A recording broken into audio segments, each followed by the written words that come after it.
So everyone says third time is the charm, and so this is the third time I'm attempting a TBR jar.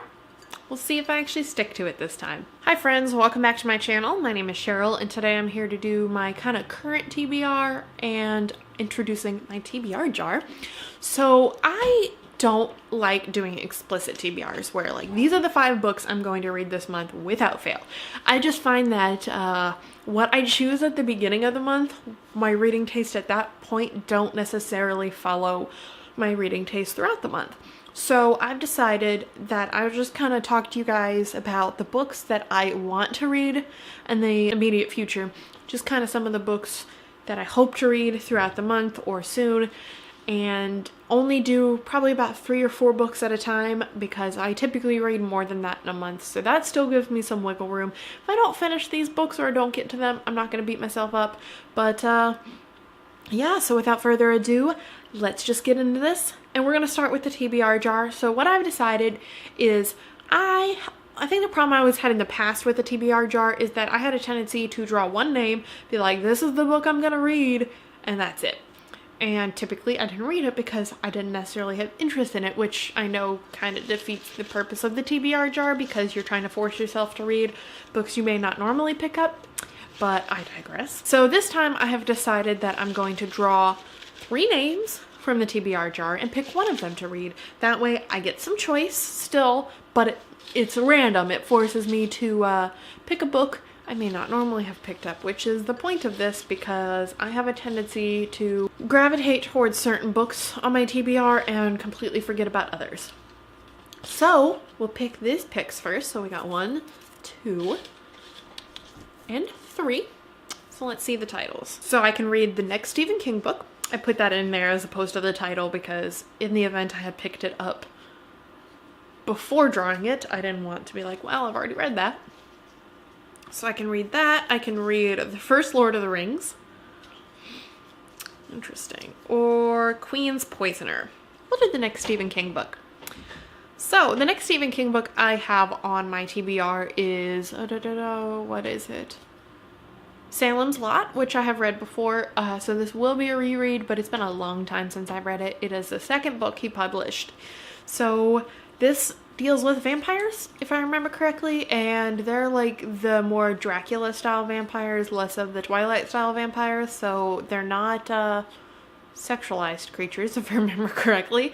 But so we'll see how I feel about this book. I do remember it being kind of slow when I read it before, but I also was used to quite fast-paced books, and now I read more slow-paced books, so we shall see how this ends up going.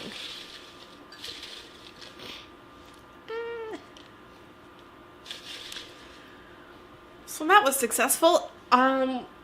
If I end up actually reading it.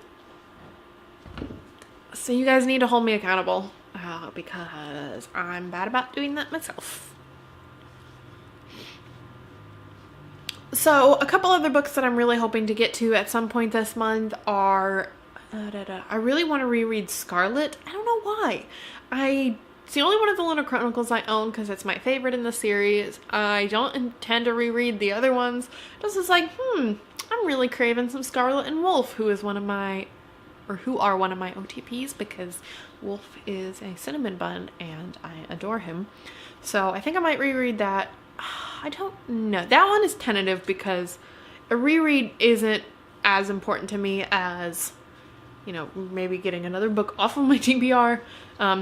Another book I want to read is over here, and that is Gunmetal Magic by Alona Andrews. This is what I thought was a novella in between 2 of the main books, but it is a whole full-length novel, and this follows our main character's best friend Andrea and some shenanigans she gets up to with her ex. And I know this is going to be fantastic. I did actually continue on in the series past when this was published, so I know the general outcome of it already, but that doesn't bother me. I know it's going to be good, and these books I can usually fly through, so I'm not worried about that one at all. I know I'm going to love it. And the book I'm currently reading, I'm about almost halfway through it, is The City of Brass by S.A. Chakraborty. I am adoring this book so far. I like that our characters have very interesting and mixed motivations. They are neither good nor bad. They're both kind of morally gray. And I am getting confused by a lot of the names, just in that there is a lot of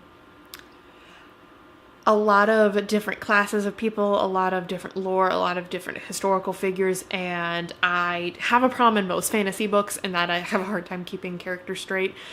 And so I don't know if there's a glossary at the end of this book, but I'm reading it as an ebook, so if there is, it's not practical necessarily to get to. But I'm working my way through. I know like a lot of people have that problem with the 5th season, and she does have a glossary in the back for that reason. So I'm sure it'll be fine as I continue. Either way, I'm loving the book. So those are all the books that I intend to read in the upcoming future, or am currently reading in this upcoming future. That doesn't make sense. Or am currently reading. Like I said, I would like to keep these lists just kind of short, just because I don't want to force myself to read, like, to list out 13 books and tell myself, you have to read these books, you can't read any other ones, this is it. So I'm pleased with the few I've chosen, and I will see all of you guys in my next video. Don't forget to like, share, and subscribe. Bye.